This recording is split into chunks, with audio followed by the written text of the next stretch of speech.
বাংলাদেশের রাজনীতির এক উজ্জ্বল নক্ষত্র, সাবেক প্রধানমন্ত্রী ও বিএনপি চেয়ারপারসন দেশনেত্রী বেগম খালেদা জিয়ার মৃত্যুতে গভীর শোক ও দুঃখ প্রকাশ করেছে জিয়া প্রজন্ম দল। আজ মঙ্গলবার ৩০ ডিসেম্বর ২০২৫ ভোর ৬টায় রাজধানীর এভারকেয়ার হাসপাতালে চিকিৎসাধীন অবস্থায় শেষ নিঃশ্বাস ত্যাগ করেন গণতন্ত্রের এই আপুসহীন নেত্রী।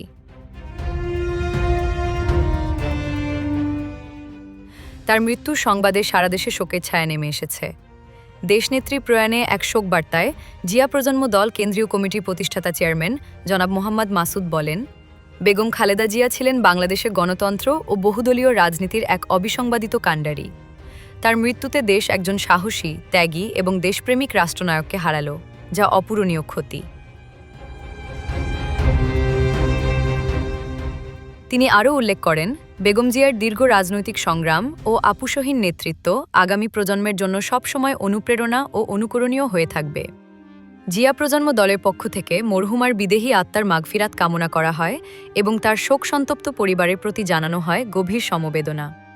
দীর্ঘদিন ধরে লিভার সিরোসিস, হৃদরোগ ও কিডনি সমস্যাসহ নানা জটিলতায় ভুগে অবশেষে ৮০ বছর বয়সে না ফেরার দেশে চলে গেলেন তিনবারের এই সফল প্রধানমন্ত্রী।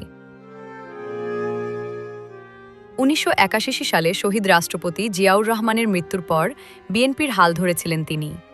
তার এই প্রয়াণ বাংলাদেশের রাজনৈতিক ইতিহাসে একটি যুগের অবসান ঘটাল।